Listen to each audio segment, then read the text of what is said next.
intestine soup, taco towers, local markets, and traditional favorites. Join us on our Mexico City food tour.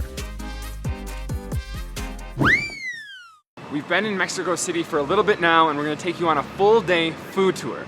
The nice thing about Mexico City is if you're an early riser, the streets are quiet, but the pastelerias, the pastry shops, are open. So that's going to be our first stop. We're going to show you one of the biggest, coolest pastry shops that looks like a museum. So we're going to go ahead and get a tray, explore, and get a bunch of goodies.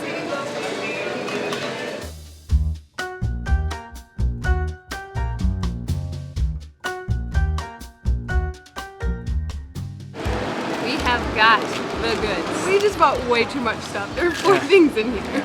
She individually wrapped all of them thinking we weren't eating them. I'm a sucker for croissants. It's the spot for breakfast. This is cream cheese.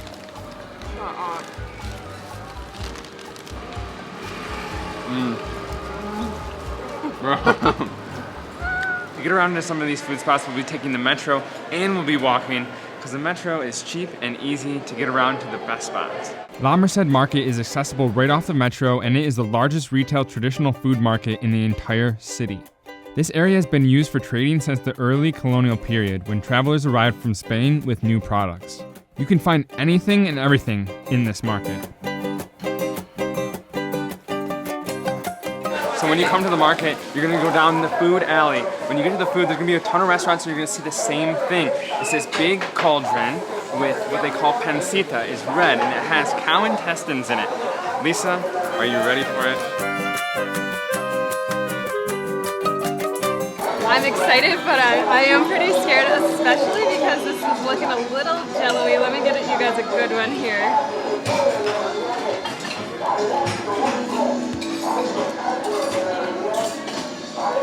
Once in a lifetime experience, so let's go for it. Okay, super packed with flavor. It's actually really, really salty, which I do like.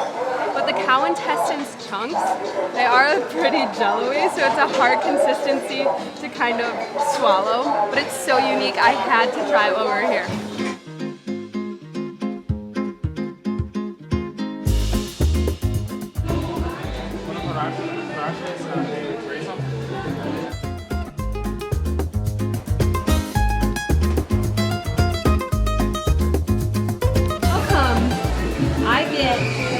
Intestines, and you get the Huarache. I do the research.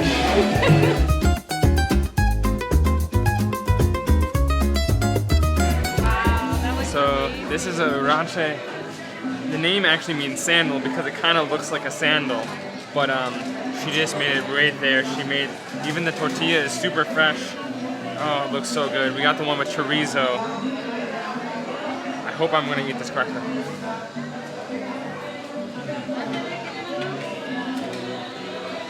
Wow. That is a savory snack. The chorizo is spicy. Wow. The tortilla is so fresh and crispy because she just did it right here. Oh man.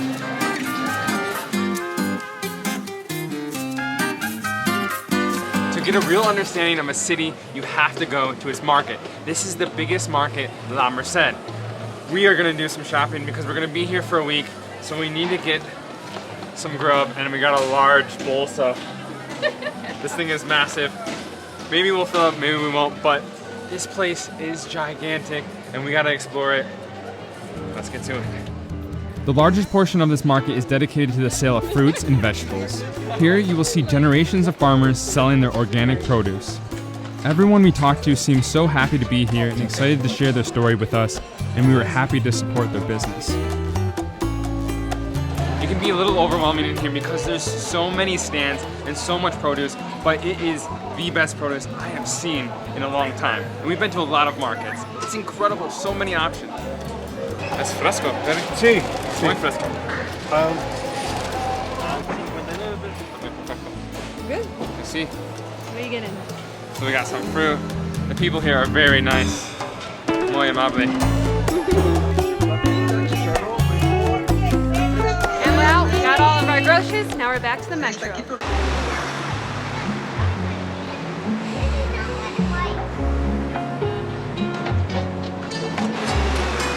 Can't do a food tour in Mexico City without trying the tacos. We got two places for you today.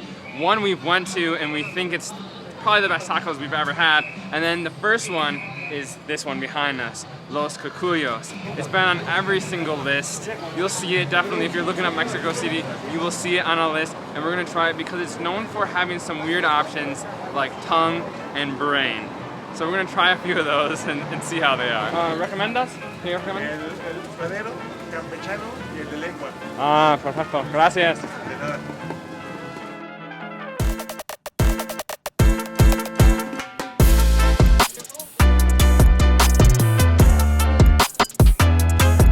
So we got two different tacos. We got suadero and cabeza. They did not have sesos, which is the brain, but I guess we're lucky. I guess you're lucky, Lisa. But look at this. I mean, it looks amazing. They're cooking it right there. First bite.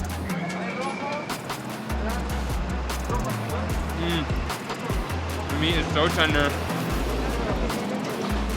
so flavorful, and I like what they did. We crisped up the tortillas a little bit. Really, really good. Now I know why it's on every list. Really, seriously. I understand.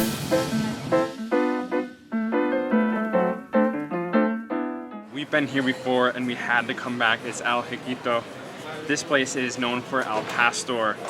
Al pastor, actually the origins of al pastor come from a Lebanese guy. I'm Lebanese. He came over here and he showed them what it looked like to put it on a spigot like shawarma.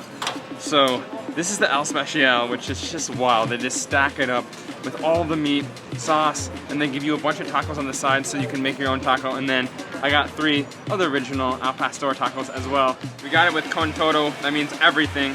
So this is how they do it. I've been watching the people. They just grab it from the top, make their own taco. The meat, extra crispy. Super crispy on the outside, tender on the inside. And the flavoring of sauces with the onion. Guys, I'm telling you, this is the spot. I mean, if you're looking for one spot, this is it. This is like 1,000 taco flavor put into one. Freaking delicious. I'm gonna make the bold statement and say this is the best taco that we've had in Mexico, all of Mexico. So you can roast me in the comments, you can say what you want, you can put down your favorite taco, but for me, this is the best taco I've had in the last 4 months of being in Mexico, right here in Mexico City.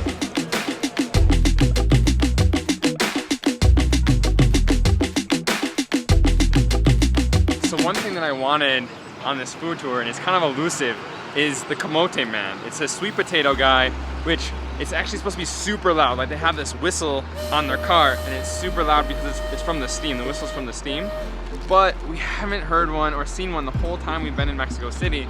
But they're supposed to be super delicious, and you're supposed to just like hear it and like go for it. So I really want the sweet potato guy. I feel like we need to ask another person. He just told me they come out later, around like 4. Okay. We're gonna have to wait. Now we can't do a food tour without some churros. We're here at Churreria El Moro, and it has over 44,000 reviews on Google, which makes it the top churro place in Mexico City. We were actually here a few years ago, and it was so amazing. Now we're back. Let's get it. Remember our first date here? I do remember. And the thing is, we got here, our plane landed at like 4 a.m. and this place is the only place open because it's open 24/7. And we just have such good memories sitting at this exact table and some churros and chocolate. Churros have been my go-to sweet snack the whole time we've been in Mexico. Anytime I see them on the street, I have to go get them. But this is the oldest churro place, churro store, Churreria, in Mexico. So you have to go to it just to try it at least. It's actually, a churro is interesting because it comes from the Spanish descent. Its origins are from Spain. But Mexicans may have perfected it. Let me get my first bite in with that brown sugar, and we got a hot chocolate. Hot chocolate. Oh my god. When you get churros on the street, they're not like warm because they're not made right there. They're usually still really crispy, but oh my gosh, it's warm, crispy, even doughy on the inside. We were here maybe 3 or 4 years ago. Just as good as I remember it. So it is later in the day. We're still on the hunt from the Comote guy. That lady over there told me that he's down here. And another person told me to go down here. Oh, okay. So we're just gonna keep trying. Comote Man. I got the camote. Camote, sí. Ahorita no. Ahora no.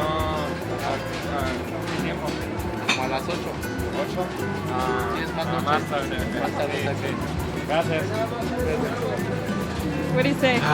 He said it doesn't come until 8 o'clock. Oh my god. We have things to do. So that guy told me just to go up and down the street until the guy comes. He's the most elusive Comote man I've ever met. In our next video, we begin the 2,300-mile drive from Mexico City to our hometown in Michigan.